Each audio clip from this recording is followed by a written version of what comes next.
Welcome back to more coffee and conversation.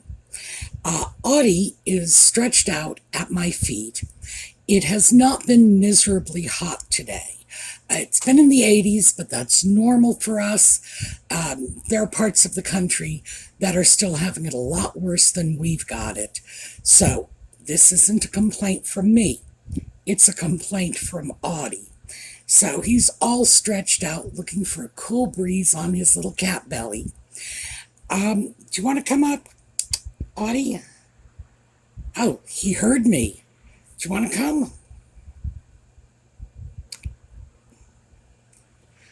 I don't know.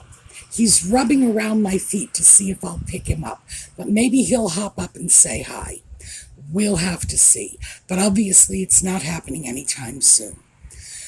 So, let's get down to brass tacks. We are going to talk about some potentially controversial topics today, and that is sustainability and ethical sourcing in our clothing. So, when we come back.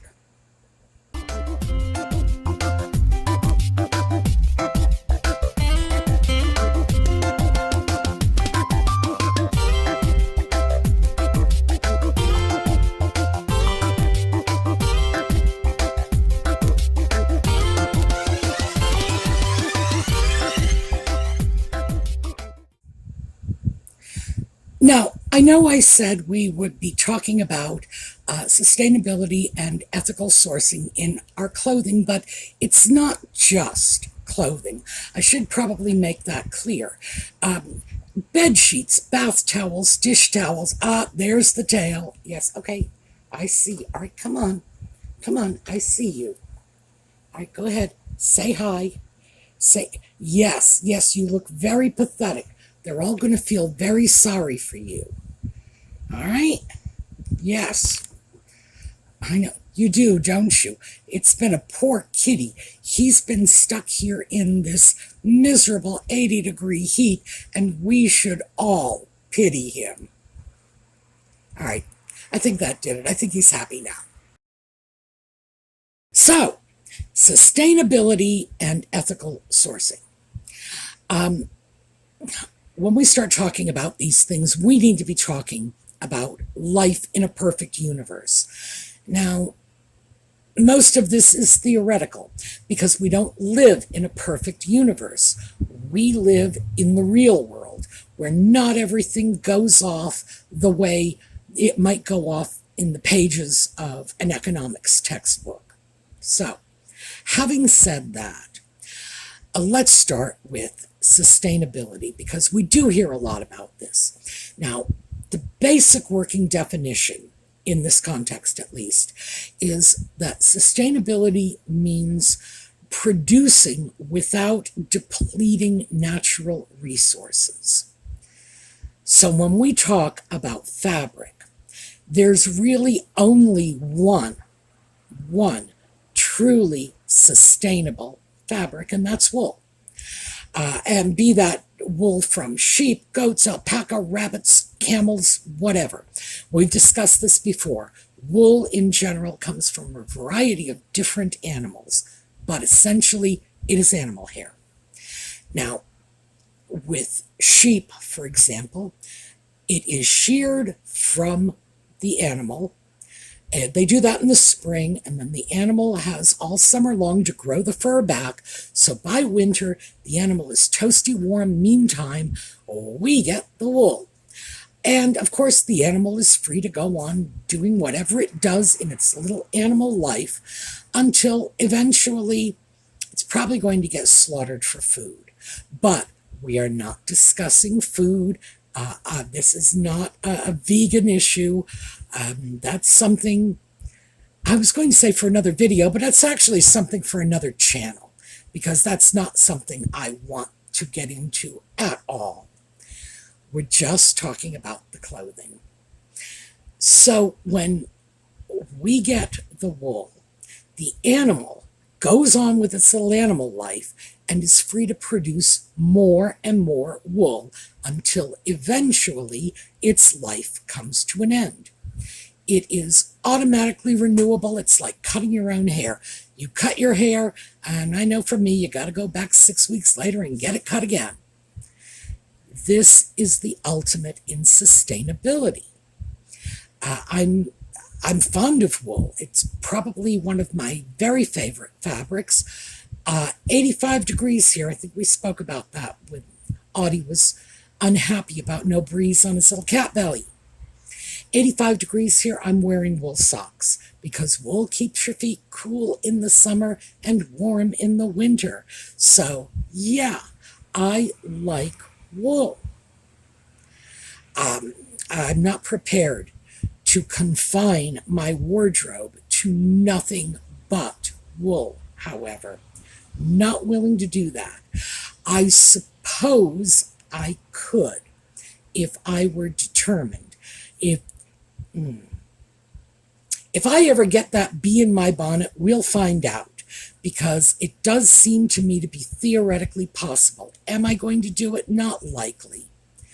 So it's one of several fabrics, but it is sustainable. Absolutely. Problem is, moving away from wool, we have cotton, linen, silk as our three other general categories of natural fibers. Silk is not. When they harvest silk, they do it by boiling the cocoon with the silkworm in it and then taking out the thread. Well, that's not sustainable. The worm is dead. And again, I'm not going to sit here and criticize anybody for profiting from the death of a worm. That's, at that point, I would have to be feeling so ridiculous. I should just turn the video off, go get a stiff drink, and rethink the topic altogether. No, this is not the pro-life worm channel. Not at all. It's just that it's not inherently sustainable.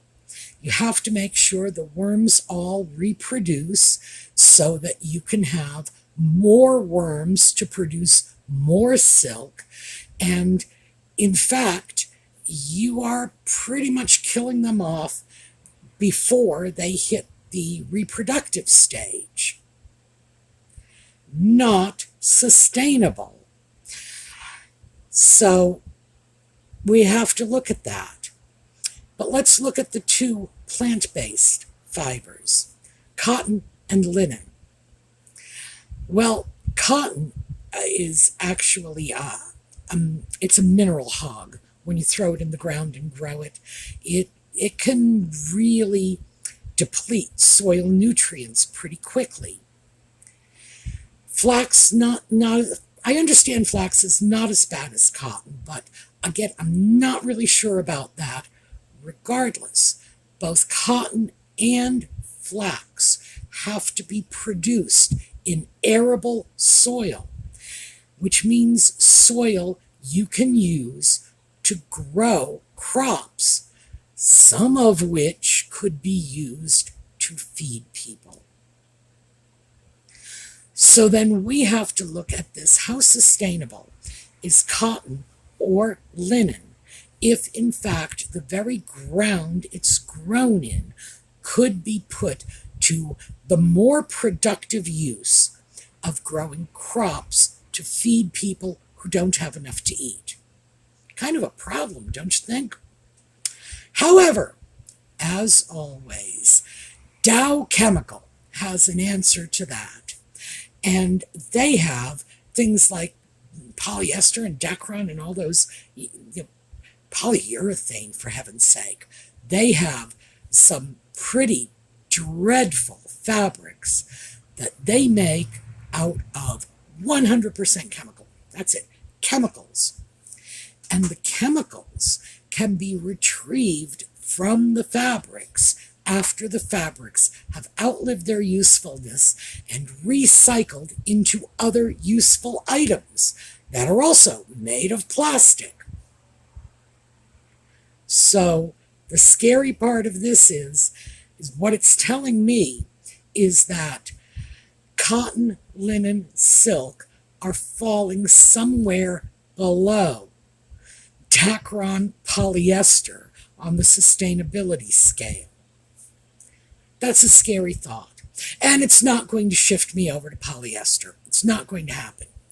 So I will look at sustainability up to a point. That's all. Up to a point. I will hope that the people who are using land resources to produce cotton and flax are doing so responsibly. They're replacing the nutrients their crops are pulling out of the soil. They are making sure to use proper irrigation and soil erosion prevention techniques so that they're not creating, just a replay of the great 1930s Dust Bowl issues. And we have to trust that they're being responsible. But here's the thing. If I go out and buy an item, and this, by the way, is linen, the shirt that I'm wearing, 100% linen, by the way, $6.99 for those of you who think natural fabrics are more expensive. Wrong. And this is, I believe it is cotton and polyester. I think it's a poly-cotton blend. Dollar store, so this is $1. You really can get nice things for cheap. But I have to look at this and say, can I even determine if the people from whom I am buying my clothing are marshaling the resources and husbanding the resources responsibly? The quick and easy answer to that question is no, absolutely not. That information is not available. And research is my thing, and I'm assuring you I cannot get it. It's not available out there. And I'll give you an open challenge. Go see if you can find where the cotton from anything you own comes from. Because frankly, unless Aunt Matilda is growing the cotton plants in her backyard and ginning her own cotton in the shed and spinning her own cotton and eventually knitting it into a sweater for you, how do you know? You don't. The information is not available out there. No one is tracking this. No one is required to record it. It's a question of your guess is as good as mine. Now, if you buy silk, and I do, a lot of my scarves are silk, this little dollar store scarf, I was going to say it's an exception. It isn't. I have a lot of dollar store scarves. I really do. But I certainly have an equal amount of very expensive silk scarves, too. They are killing silkworms in order to make those scarves. Because I am not unusually attached to worms. If I thought they were killing kitty cats or puppy dogs to produce it, of course, there's no way in the world I would own such a product. But it's worms, so I tend to look the other way.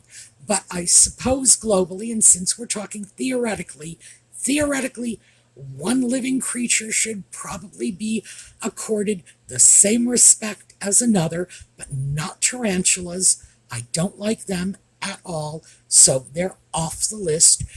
If killing 1,000 tarantulas would produce a blouse for me, I'd be happy to buy it. I'd probably pay extra. Fact is that in that theoretical construct, life is being taken in order to produce that garment. Now, if that's something you have a moral problem with, then by all means, stay away from silk. I can promise you, your life is not going to be diminished in any way if you do not have silk in your closet. I have, other than my scarves, I believe I have 2. and only 2 silk items in my closet. That's it. And frankly, I hardly ever wear those. So what can I say? Would the quality of my life be diminished without them? Absolutely not. So if you have a moral issue, feel free to act on it. It will cost you virtually nothing in terms of the convenience of your closet, really. Cotton and linen, on the other hand, well, the problem, of course, is if I don't buy cotton or linen clothing, that certainly does not mean that the producers of cotton and linen are going to stop producing those plants, the cotton plant, the flax plant, and then suddenly grow soybeans. And even if they did, that they would cart up those soybeans, take them over to someplace in Central Africa and share them with people who don't have enough to eat. No, not at all.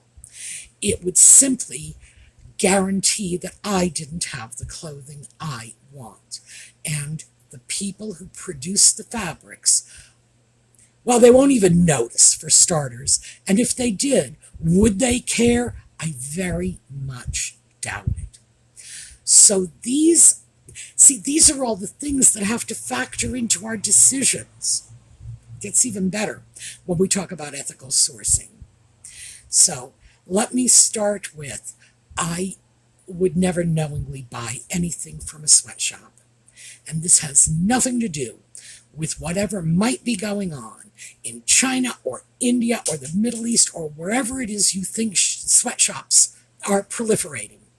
It has to do with what happened in the United States in the late 18 and early 1900s, when textile workers, largely they were young European women coming into the country, working in the sweatshops, were just criminally exploited. The one incident that stands out in my mind, it should stand out in all of our minds, is the Triangle Shirtwaist Fire. Terrible fire in New York City. Many lives were lost, most of them young immigrant women. That's what comes to my mind when I think of sweatshops and exploited textile workers.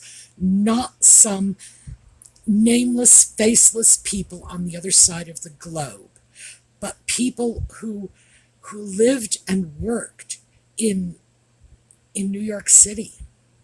So I look at it from that point of view. I would never knowingly support a sweatshop.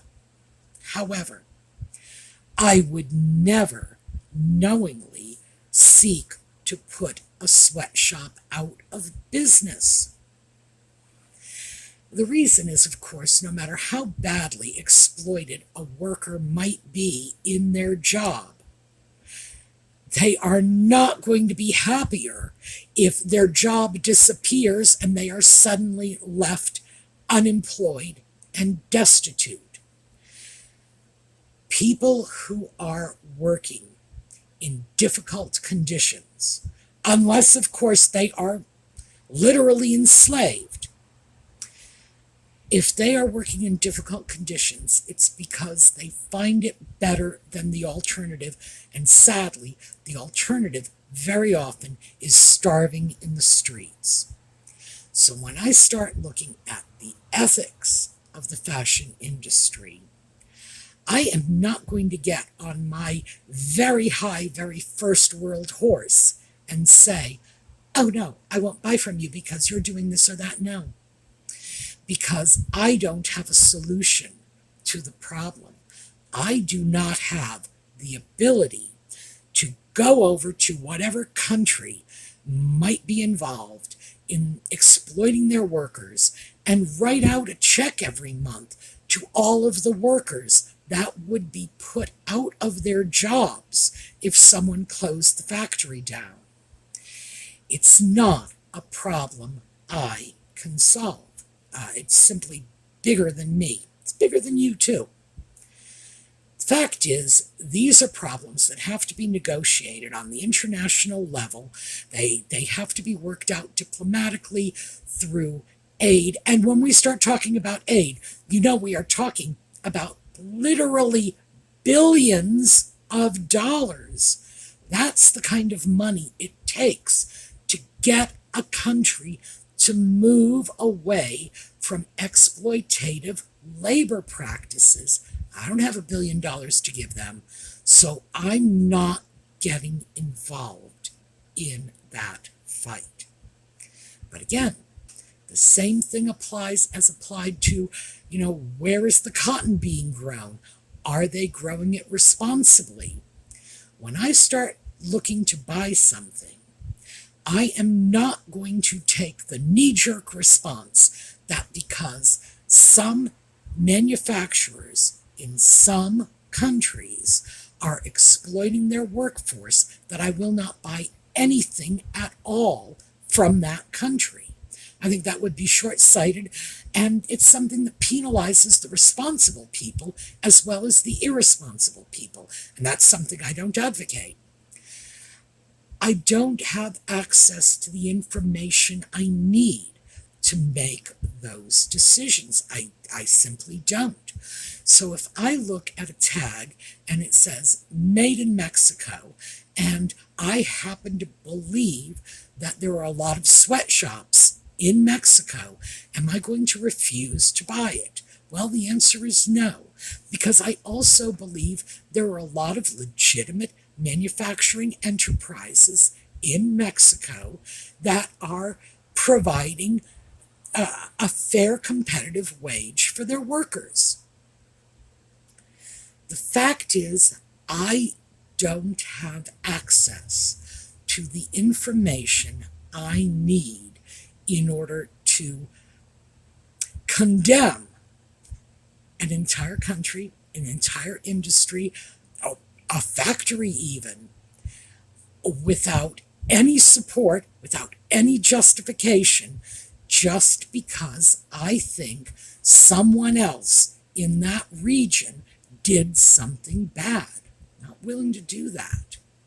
But again, as I say, I would not knowingly buy product from a sweatshop. On the other hand, I have no idea where my clothing actually comes from, who manufactured it. The manufacturer is usually just listed as country of origin on the tag. It doesn't say this shop, that shop, something else.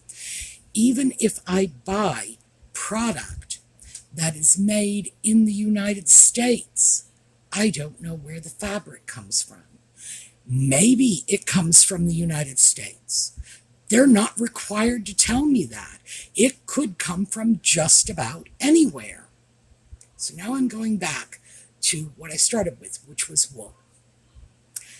The reason I can sort of stick to wool as a preferred fabric is most of the world's wool production is in Australia and New Zealand, countries that do not, at least to my knowledge, do not have sweatshops, do not have worker exploitation.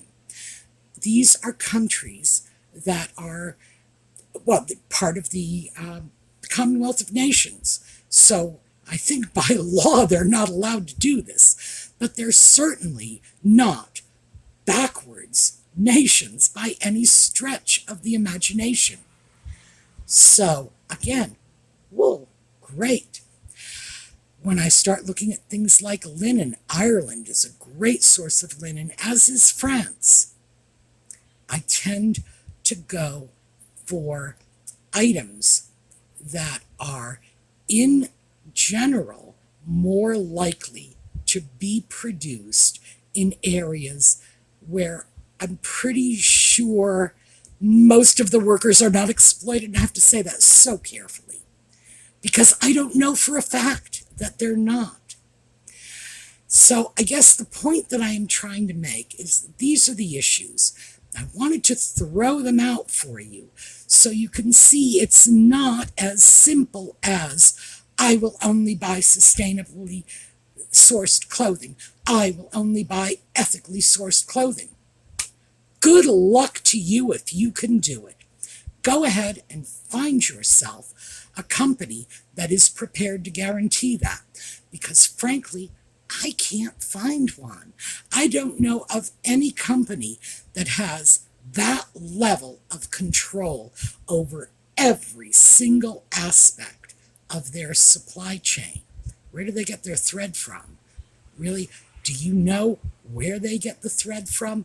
What about their machine parts? If their sewing machine breaks down, where's the bobbin come from? Etc., etc. I don't think these are issues we can deal with because we just don't have that kind of information. So when you hear somebody say it, my advice would be put on your thinking caps. Remember, most of life is just common sense. Put on your thinking caps and ask yourself, can they guarantee that every aspect of that supply chain, every single link from the seeds put in the ground right up to the finishing touches and the shipping to your location, can they guarantee that everything has been sustainably produced, has been ethically sourced? I'm not so sure anyone could do it. But again, throwing all of this out just so you are aware of the issues, and because frankly, it's a game I won't play. I won't. Because if I truly wanted to be absolutely sustainable and absolutely ethical, I would be buying my clothing from the chemical companies, because most of them are located right here in the US, where we have tough labor laws, and their products are inherently recyclable, and they have virtually no impact on natural resources, because very few natural resources are involved in the manufacture of these chemical globes that are eventually turned into polyester. So that's what I have for you today. We are going to take a look at a slideshow on the way out. Those of you who stay with us for Just Chatting, that'll be 8 o'clock this evening. And for the rest of you, have a terrific week.